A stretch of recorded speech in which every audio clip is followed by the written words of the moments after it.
All right, guys. What's up? Twizzler back with the second episode of the Too Deep coverage pod. Okay, we're going too deep on all these topics today. Probably, honestly, a little too deep. Okay, I actually already recorded the middle segment, so stick around for that. But we're gonna start off kind of early today. Okay, we're gonna go right into it. We're gonna talk about Sam Darnold and the Vikings. Okay, the most surprising team of the season for sure. I mean, I don't think anybody necessarily expected them to be where they're at, especially with losing J.J. McCarthy, the guy they just drafted, their prospective future superstar quarterback, right? So, Sam Darnold coming in on this 1-year contract, I think a lot of people are shocked, and that's why he's such a big topic of discussion. But, everybody's debating, give him the contract, franchise tag him, trade McCarthy. What's really the best? So we're just going to go over that today. We're going to talk about that a little bit. And then at the end of the video, we're going to talk about week 18 predictions. Okay, we're going to figure out what teams are going to win, what teams are going to lose, and what the playoffs are looking like. Okay, so let's get started. Okay, let's talk about Sammy D. Okay, he came out of nowhere this season, right? I remember a lot of these guys, they were saying like, okay, when is the Jets, Sam Darnold, going to come back? When is he going to come back to earth? When is he going to fall back to reality? And I don't think it's happened yet. And I want to put a big emphasis on that. I don't think that's happened yet. I think that there's still a high chance that he is still in that fantasy land, that Cinderella story arc, to where he's on an up and an up and an up and an up. And I think, in all of these, I don't want to say that this is a disaster situation to come. Anything can happen, of course, but I think this is how all of those start. You have the guy coming in off of a kind of a low contract, 1 year, bridge quarterback kind of situation. He stuns the world. He does great, only loses 3 games, gets to the playoffs, wins games. And then, you give him the mega contract. J.J. McCarthy's sitting. Maybe you get rid of him on his 3rd year of his contract. And then, he gets hurt his 4th year. He can never play again. You got rid of your star that you just drafted, and now you're back to square one. So I think that this is how a lot of those stories start. But I think, looking at it from a more positive light, I think that putting the franchise tag on Sam Darnold is probably the best thing to do for both parties, because I think from the Vikings perspective, you got to think, what if we caught lightning in a bottle this year? And what if that's all we get? What if all we get is this year and we sign this guy to, a 3-year extension worth $200 million, and this guy's getting, technically has a $50 million 4-year contract, and he's one of the highest paid quarterbacks. I just think that there's a high chance that, like I said, that Jets quarterback comes back.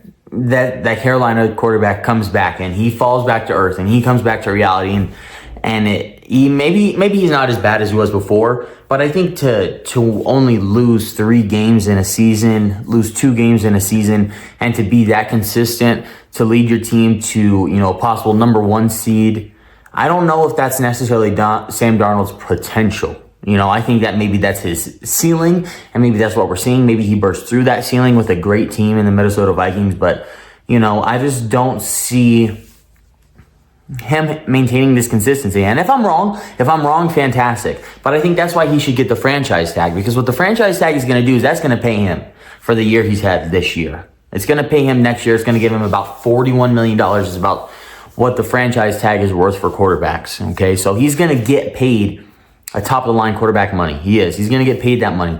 But it's going to be another 1-year kind of contract deal to where he can come out and say, okay, McCarthy, back to the original plan. Bridge quarterback, show you what's up, help you learn the system, help you become what this year was, help you become, a top-seeded quarterback in the NFC, and hopefully, get through the playoffs. But I think it's also good for Darnold because it gives him the opportunity to go, okay, I proved myself now finally. I know I'm a good quarterback. I want to keep playing. He gets paid for it. But I think it also keeps the pressure off of him to say, okay, well, now I don't have that number 3 pick pressure. I don't have that $50 million a year quarterback pressure on me. I think that he's able to say, okay, I'm just going to play. I'm just going to go out there. I'm going to throw the ball for my life because I have to play for my life. And I think that's what he did a lot this year. And I think he's he still knows that he's a part of a bigger plan. And I think that he's trying to help the Vikings along the best he can, and it's working. It's working, plain and simple, it's working. So I think this year, if anything, Sam Darnold's proven that if you're around a good team and a good organization with good players, that you can play good. Kirk Cousins proved that. Case Keenum proved that on the Vikings. You know, they all have had 13-win seasons, which is just crazy to think. You know, the Vikings are never really a Super Bowl contender, but they always have 10-plus wins. Or, you know, if they're minus, you know, it's never like a 2-12 or, you know, 2-14 situation. They're never a bottom-of-the-rung team. So, you know, I think it's just really interesting, like, you know, especially thinking back to that, what's saying that McCarthy isn't going to come in once he gets off of his injury and he explodes, and he's one of the best quarterbacks in the NFL, and he's been able to develop for so long. Even after his injury, he's still mobile.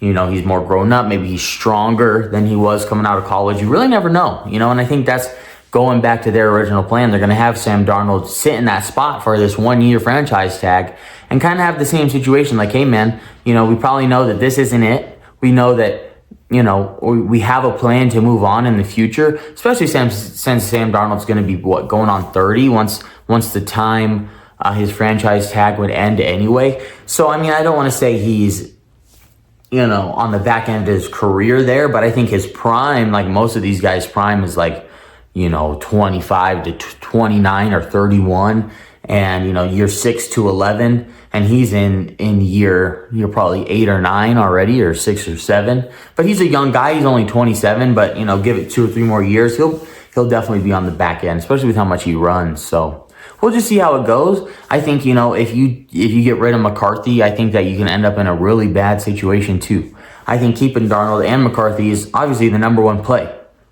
You got to think, you know, these teams in the draft every year are looking for the next Pat Mahomes, the next Lamar Jackson, the next, you know, I don't want to say Dak Prescott, but, you know, a lot of people like Dak Prescott, okay? So a lot of people are looking for a mobile quarterback who can throw, you know, good leadership, stuff like that, right? And every year these people are looking for it.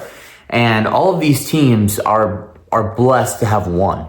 And a lot of these teams don't have one. I mean, Will Levis, yeah, maybe he has off the field stuff, but I mean, he's not doing anything crazy. Gardner Minshew, a lot of these teams don't even have one guy.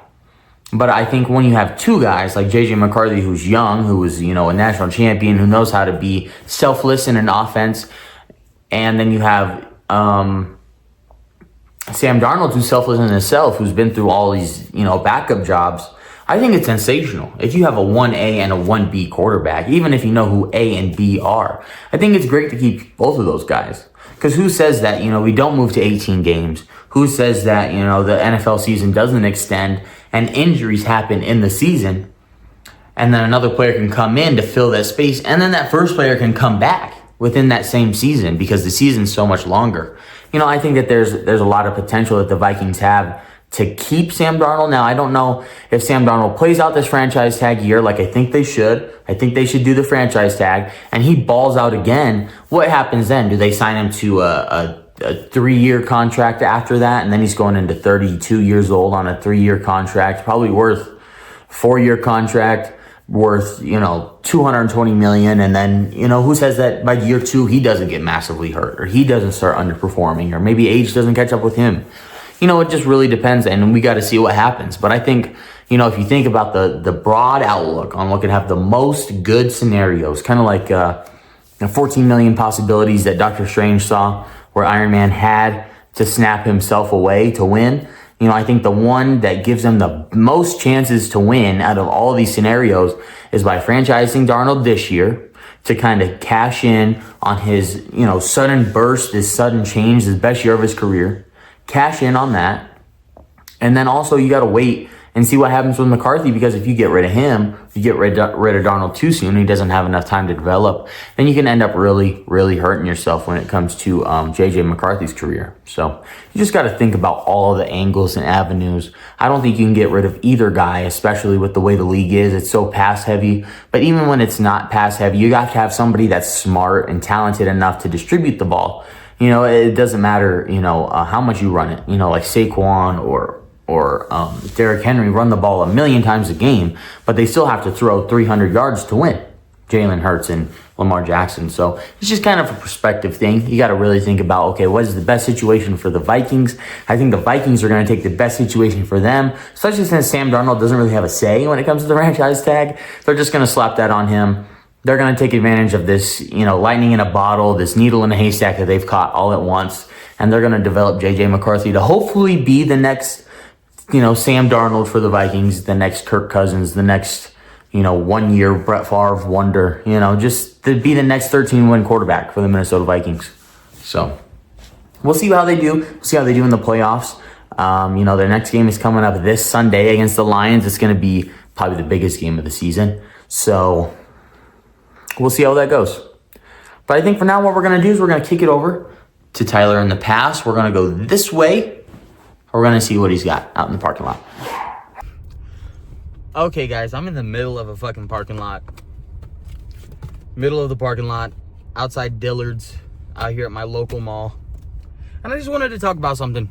Quick little, after work thought here. Wanted to do it where, away from the cats, a little away from the distraction of the other episode. But, I just kind of want to talk about, going into next season as this season's winding down, kind of a talking point.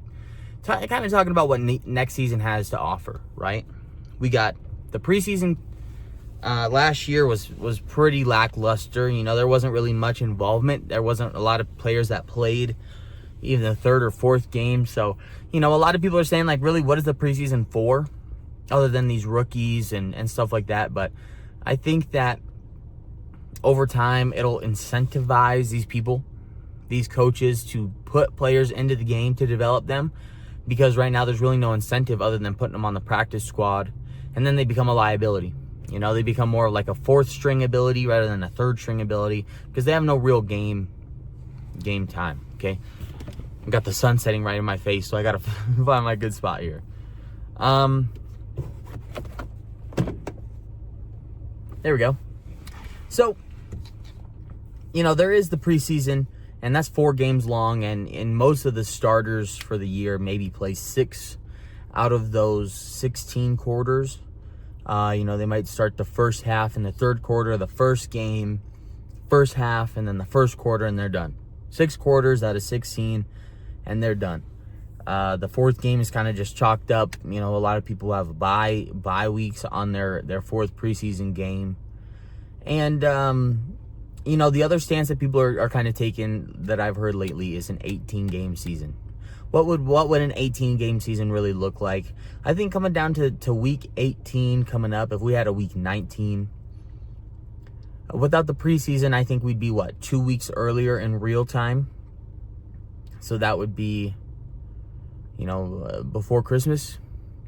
You add another bye week in, that's only 1 week earlier, so we're hitting the playoffs right around New Year's anyway.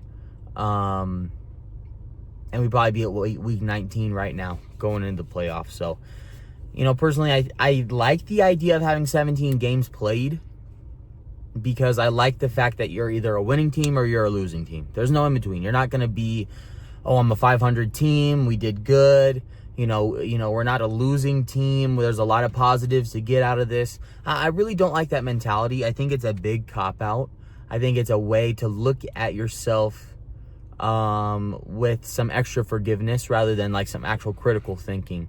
I think if you're a winning team and you go 9-8 and you lose 8 games, you figure, okay, why were we able to win more than half, but almost lose just as many? But if you're 500, I think you can kind of say, well, this season was a coin flip. We landed right down the middle. You get 8 heads and 8 tails. And I think, there comes to be some extra ability when you actually say, okay, we were a losing team. We need to do better. Or we're a winning team, but we didn't get to the playoffs, so we underperformed. So, I'm kind of more in favor of an 18-game season. But I don't like the fact that there'll be that kind of 500 thing again. I think, when the Giants finish 8-8, and they're able to get in the wild card and beat the perfect record Patriots in the Super Bowl, I think it just kind of puts a bad taste in your mouth because really, even though they won 8 games, I don't think they were good enough to even get there.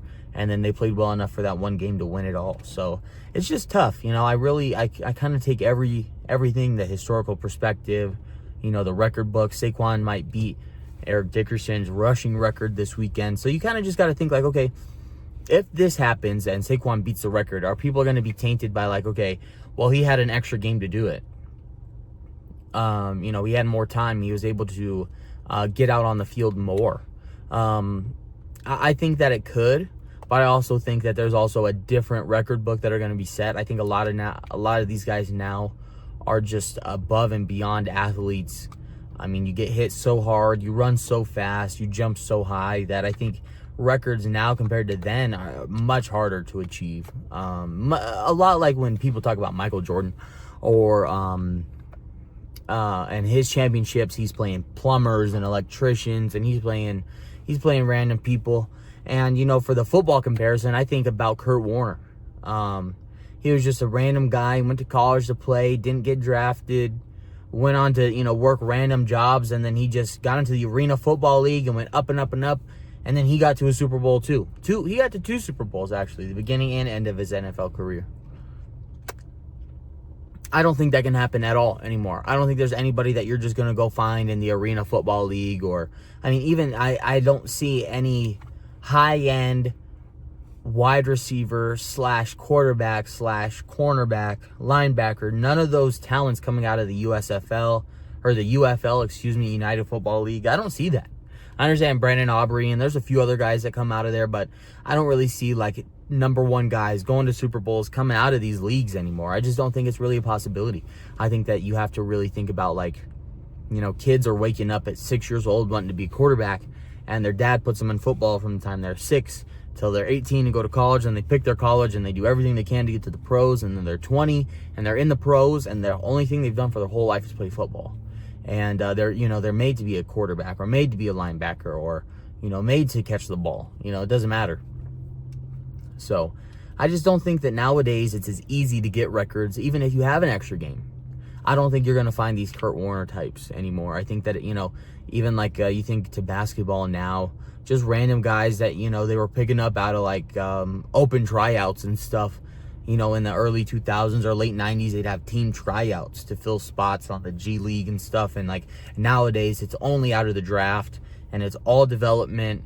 And the college process is crazy, and the NIL for that now is crazy too. So, I just think sports now are at an elite level when it comes to physicality because of the marketing, because of the money within it. I think that nowadays, if Saquon breaks his record, is going to be way, way more impressive than if he didn't, even with an extra game. Because I think now the talent is so much higher in every position. I think, probably the third string guys on all these teams like we were talking about earlier are probably just as good as a lot of the starting guys were back then. It's just crazy to think about. But, just that's kind of my perspective. This is my parking lot perspective. Just thinking about what does the NFL have to give us? What does the NFL have coming?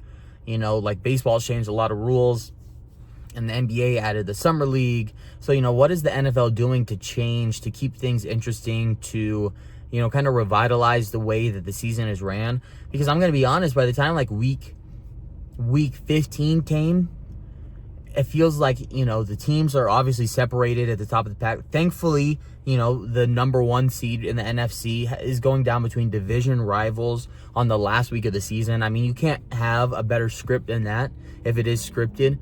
But, the fact that Kansas City basically locked up the 1 seed 3 or 4 weeks ago in week 15, I felt like the playoff picture was written at the top end. You kind of knew what the championship games were going to look like.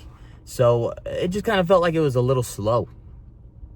And, I'm hoping they maybe add, another week 19, 18 games, add an extra bye week in the season, maybe have, bye week windows from week 5 to 7. And then you have a bye week window from 11 to 13. And if you take 5, then you have to take 13. If you take 6, you have to take 12. And if you take 7, you have to take 11. And it's kind of like a scheduled bye week. That way everybody's cycled through. Everybody has the same amount of rest. Everybody has the same kind of schedule. I think it's ridiculous that teams are having bye weeks in week 14. And there's teams that are having bye weeks in week 5. And that's it. I just think that's ridiculous. I just don't think that's a way. That's why these players get hurt so often. They have no time to sit down. The longest break these guys have, besides their bye week during the season, is if they play Sunday, and then they have a bye week, and then they play the next, or if they play Thursday, have a bye week the next week, and then play the next Monday. And that's not even 2 full weeks. That's not even 2 full weeks. So you think, okay, these guys have 11 days of rest at the most. I got to do the math on that because I do not want to seem stupid. Let me do the math on that. They play on Thursday. They wait a week, then they bye week, and then they wait a whole nother week. Okay, so they would have 2 weeks, okay? They have more than 2 weeks. I'm glad I did the math on that. That would have been very embarrassing after a long day. They have a little more than 2 weeks to kind of to rejuvenate themselves. But, I mean, who's going to win the lottery on that? Who's going to win the lottery to have a Thursday night home game, going into a bye week on the next week, going into a Monday night home game on week like 14? Who's going to have 2 full weeks of rest going into the last stretch of the season? I just don't think that's ever going to happen. I don't think that, they're going to schedule it that way ever. So I think having 2 bye weeks during the season would probably be the best. Because you want these guys to be healthy. You want premier players playing at all times. To have these injuries come out of training camps and out of practice. And, when J.J. McCarthy got hurt before the season even started, it was like one of the biggest kick in the balls for the whole season. I feel like, damn, like a whole part of the season died until Sam Darnold came and basically revived that same storyline. Like, we thought the Vikings are not even going to be a conversation anymore. They got Sam Darnold, the bridge guy, the Jets guy, the Panthers guy. It's going to be, a 7-9 season, a 7-10 season, excuse me. It's just not going to be anything meaningful. But he came out and he's throwing punches. He's Mike Tyson this year. So I think that with 18 games, you give guys time to get hurt and get better and come back and play in the same season. If the season really is like, okay, there's no preseason, but we have 19 weeks. That's about 5 months. With 2 bye weeks, if somebody gets injured, they realistically have 3/3 of the season to play out. Let's say if you get hurt in the first or second, you still very much have a chance to come back in the last part of the season and go into the playoffs. And the playoffs add 4 more games onto your 19, so you're really having 4 6-game stretches. And I think that throughout those 6 weeks, players can get hurt and come back. Like the Rams at the beginning of the season were so decimated that they started 1-4 this year, and now that they're all the way back to 10-6, they might go 11-6 or 10-7, and they're in the playoffs. I mean, if you have your players, the teams are going to look way better. So I think it's just better to run your team that way. And I think the league would benefit from having the best players on the field at all times. I really do. And I think having a 19-week or 18-game season would really allow for more of that to happen. Now, I think, a lot of people say, well, you have more games, you cause more injuries.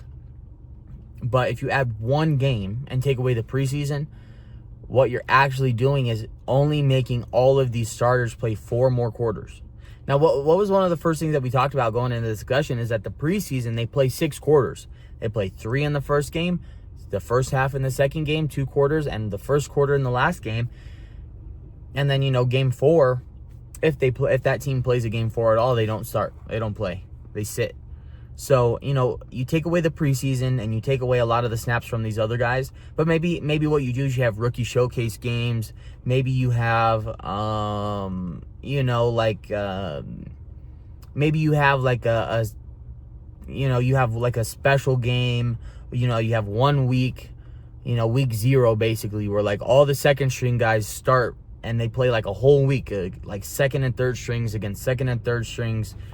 And then, like, the other teams, you have rookie showcases. You only play, like, your free agents or, like, your rookies, your draft picks, your practice squad guys. And, yeah, it might be ugly and it might be ridiculous. But, I think starting August 16th and having 2 of those games, people can still get together and get their fantasy going and see, okay, who's going to be on my bench, and get together and have some beers and have NFL football in August without having to prolong the season into this daunting it's a gauntlet at this point. You start the beginning of August with 4 games, and you play 17 games in the season.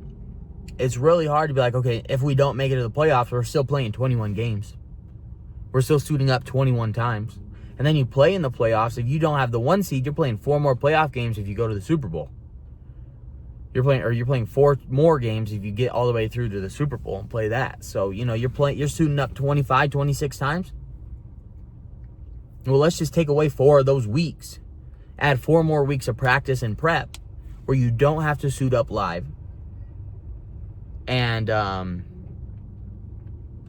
you give these rookies a chance to play, and you showcase them and them only. Maybe you do like 7-on-7 rookie week, and you literally, it's kind of like a Pro Bowl type thing. That's like a preseason like rookie showcase. I know I've said it 100 times, but it's just kind of like an idea. It's better than just kind of like just having these 4 meaningless games that people kind of play. I would at least love to see, like, okay, who had the best draft class this year? Who had the 7 best picks this year? It's like, okay, well, if you don't have 7 picks, you got to sign a couple people to play in the showcase game. If you pull out of the showcase game, maybe it's not a fine, but you have to donate to the Players Association, or you have to, donate to a certain organization or something like that. But I think it would just incentivize people to care about football, teach people a little bit more about football in the beginning of the season, rather than just having like these meaningless. It's like the Hall of Fame game this year, Houston versus Chicago. Being a Chicago fan, yeah, it was cool to be in the first game of the season, but when nobody's playing in it, your team identity isn't in the game. So what's the point of having you watch that game, be a part of this game, if your team identity isn't even in it? If it's just for the branding, if it's just a showcase game anyway, and it's just a part of the preseason, then what does it really matter? Why don't you just do that with rookies only? Why don't you just do that with second and third string guys only and practice squad guys only? That way these guys can say, okay, well, I know he's good enough to play now, and I know he's definitely not good enough to play now. Let's switch them. Let's make sure that we don't end up with a liability on our roster. Let's make sure that these guys actually know what they're doing, that these guys know the plays, that they went through 3 more extra weeks of OTAs and mini camps and training camp. They actually know the plays where these guys might not. It's just, I think it would be a way to flesh out the NFL a little better than the preseason does. I think the preseason basically gives the illusion of, oh yeah, well, we played good. The defense did good. We didn't give up any points. But then 6 out of those 16 quarters, all of those stats are thrown out the window for those second and third string guys. So it's just, I like the preseason. I think that it lets you warm up to football. But I think that now with how long the season is, I'm a little burnt out. I got warm a little too early, and now I'm burnt out. And if, the playoffs didn't start in 2 weeks, I don't know if I'd be able to keep watching football much anymore. As much as I love it, I'm not watching a lot of these bowl games. And unless my local college is playing in a bowl game, I'm not watching anything but the playoff football. And, do I want to watch Boise State get stomped and spit on? Do I really want to watch Ashton Genty basically get proven that he's not going to, that he's basically a fraud? No offense, but, Mountain West, I'm from a Mountain West school. So, the Mountain West just doesn't have competition in it. The Mountain West doesn't have competition in it. You'll find your diamond in the rough. You'll find your Brian Urlacher. You'll find your guys like that. You'll find your guys that make it to the league out of, San Diego State and San Jose State and Colorado State. They're not even in the Mountain West anymore, So there's just a lot of teams that are now, like, if these bowl games only matter for funding, for sponsorship, for incentives, for that. So I'm kind of glad that the NFL season is ending, just so that way I can get excited for it again next year. I love being excited. That's why I'm glad the regular season ending, so I can be excited about the playoffs. I can't wait for the playoffs to end, because then it's the Super Bowl. And then once the Super Bowl ends, I can't wait for, the coaches to get fired. After the end of the regular season, after the Super Bowl, I can't wait for, for trades and free agents and the draft and all of it. I'm getting excited for all of it. And I feel like by the end, I'm ready, and I'm excited. I'm excited for the new process. I'm really excited because I'm hoping my team does better next year. Really. But getting a little rambly, that's my parking lot perspective. I definitely think that you should have at least 18 games, no preseason. Get rid of it. Get rid of it. Okay, guys, for the last part of today's video, I just want to go over the Week 18 matchups, kind of what we have in store, okay? So the Ravens are obviously going to try and win this game. They're probably going to rest a lot of players, though. They've lost a lot of games this year, so I think that'd be best going into the playoffs. So I think the Ravens are still going to win. They're plus 10 against the Browns, so what are you going to do there, okay? The next matchup is probably the most important of the entire weekend, and it's the second game, the Bengals versus the Steelers at the Steelers. Okay, I think that it's going to be a pretty good game. Of course, I know that Joe Burrow and the Bengals are going to try everything in their power to win this game. That way they can do everything they can to get into the playoffs. Now, of course, we got some other games to go over that other people have to lose before that can happen. But I think Joey B is going to turn up against the Steelers. They're going to end up over 500, and I think that they're going to have probably one of the best comebacks to a season that there's been, especially if they do well in the playoffs. It would probably be the best run a team's ever had if the Bengals can really do it. But anyway, let's move on to some donkey games. Okay, Falcons getting up against the Panthers. Panthers have been good since they brought Bryce Young back, if you can believe that. The Falcons have to win this game to have a chance to win the division, but the Buccaneers can still win and secure that. So they have to win first to have a chance. Cowboys at Commanders. I think Commanders are going to win. Cooper Rush, as good as he is. Is that his name? I think it is. As good as he is. Come on. Jane Daniels. Come on. The 4-12 Bears, my team, at the Packers. We're going to get spit up on. I know that they're not really going to be resting people. They're probably going to be playing people. Maybe second half, because the second half of games always just go out to the wayside for the Bears anyway. So, going to take the Packers here. I know the Bears are going to lose, even though I know I love the Bears. I want them to win. The Packers are going to win. Okay? Jaguars at Colts. I think the Jaguars are going to win. Like, I've been listening to a lot of Pat McAfee this week, and basically the culture there is just destroyed. Jaguars always have the Colts number. It's a big division rival, so I think the Jaguars are going to come and win that game and kind of put a nail in the coffin. I think for Anthony Richardson's starting career, I think it's going to be over. Even though he's a number 4 pick, it's been 2 full years. I think that they've literally shown no promise. None. Not even a little bit. So, not even going to worry about that. Bills at Patriots. Now the Bills are sitting Josh Allen after a little while. He has to start the game for a starting streak record, of course, that they're trying to maintain. But after that, they're going to play. They're going to play Mitch Trubisky, the ex-Bear, taking number 2. Then we got the Giants at the Eagles. Eagles are sitting a ton of people as well. I think that the Eagles are still going to win this game purely because the Giants just aren't any good. I mean, I know they put up 45 points against the Colts, but I think that shows how bad the Colts are. And I think that, I wish that we would have faced the Colts that were playing like this at the beginning of the season when we lost to them. So, we'll just see how that goes. I definitely think that there's no way that the Eagles lose this game, even sitting everybody that they are. They're just too deep. Saints at Bucks. I think the Saints are going to show again why they fired their coach. They just don't have talent. They don't have a good scheme. At the Buccaneers are playing for their 5th straight playoff, 4th straight division title. So I think that there's just no way that Baker doesn't pull everything out of his ass for this game and tries to win. Then we have Texans at Titans, Kind of crazy, double T's there. But I think the Titans are going to have a hard time beating this Texans team regardless of who's playing and who's not. I think the Titans, I heard today, they have a really good defense, but I don't think that that's really going to matter. There's a chance they win this game, especially since the Texans are already seeded into the playoffs. So, let's go with the Titans. I think they're just going to try a little harder. I think they really will.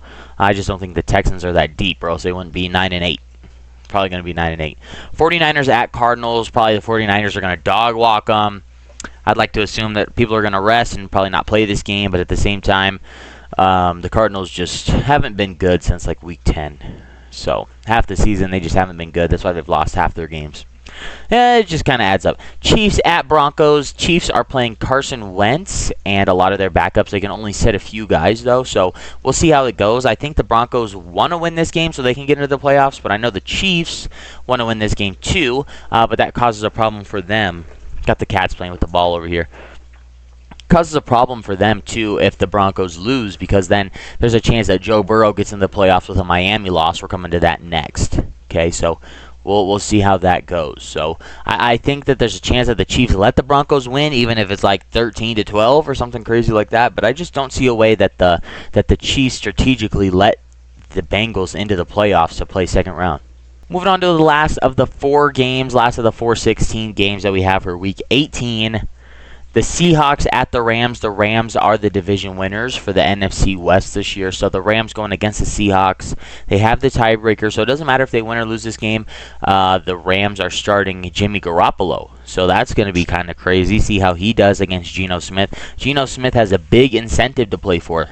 I think he's got a $2 million incentive for like just a few more completions, maybe a touchdown or two. I can't remember exactly what it is, but $2 million incentive. He's definitely going to be playing hard. I'd probably still take the Rams, but I like the Seahawks in a game. That doesn't matter. So we're going to go Seahawks because they always do better when there's no reason to. Chargers at Raiders. Chargers, this is a big game for them. I think they just kind of prove like, hey, we're them. I think you want to beat the Raiders with every ounce of your being, especially since it's a divisional game. You don't really want to give that away. And plus, you want to be strong going into playoffs. You want to rest people too, but I just don't see a way that you sit down. I just don't see a way that you sit down. But we'll see. I mean, it's the Raiders. There's nothing for them to play for, so they'll probably win that game too. But we'll see how the Chargers do. I don't really have a pick for this one. On to probably the second or I want to say second most important game of the day, because the Chiefs-Broncos matter a lot, but if the Dolphins game and the Bengals game don't go the way they're supposed to, the Denver game won't matter, right?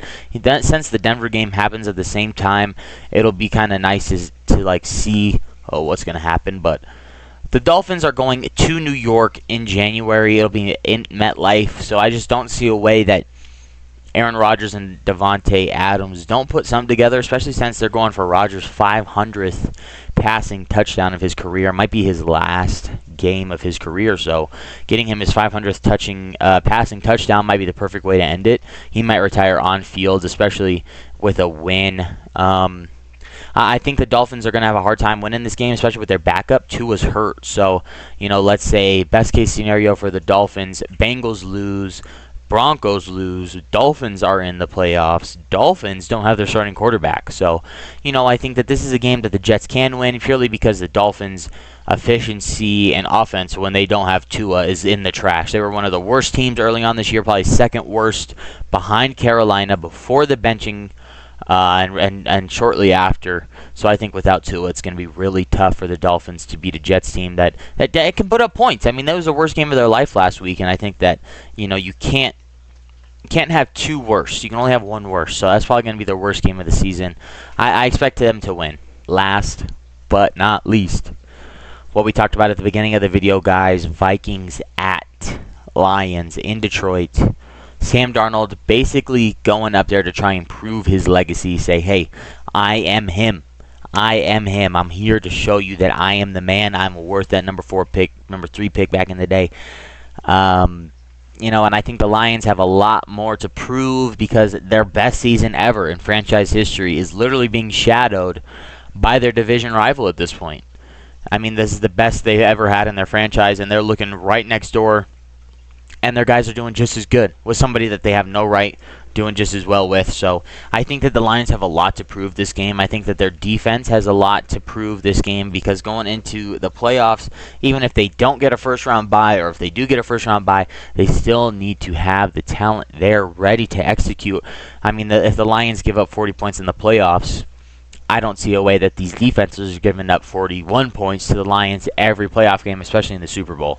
So we just got to hope and see that the Lions can do well and win, stop Sam Darnold and the weaker Minnesota rushing attack.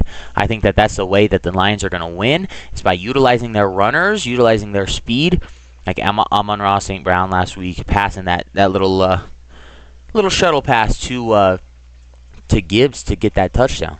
It was just beautiful. So, I'm going to probably take the Lions here to win, only because I want them to. I think that if Minnesota wins, it'll just kind of take away from everything that they've done this year, and I think that, as good as they are, Detroit deserves it. So, but anyway, guys, that's going to end the video. I hope you guys enjoyed the second episode of the Too Deep coverage. Okay, we're going deep every time with one of these videos. We're going to see what's going on in the NFL, especially with these playoffs coming up. Hope you enjoyed. Please be sure to share it to everybody. I mean, if you got a homie that you like talking sports with, be sure to send it to them. Doesn't matter. Send them a link in the text messages. Even if you just send them the title, get a conversation going, see what you guys think. And let me know in the comments below what you think about Darnold and who's going to win this #1 seed.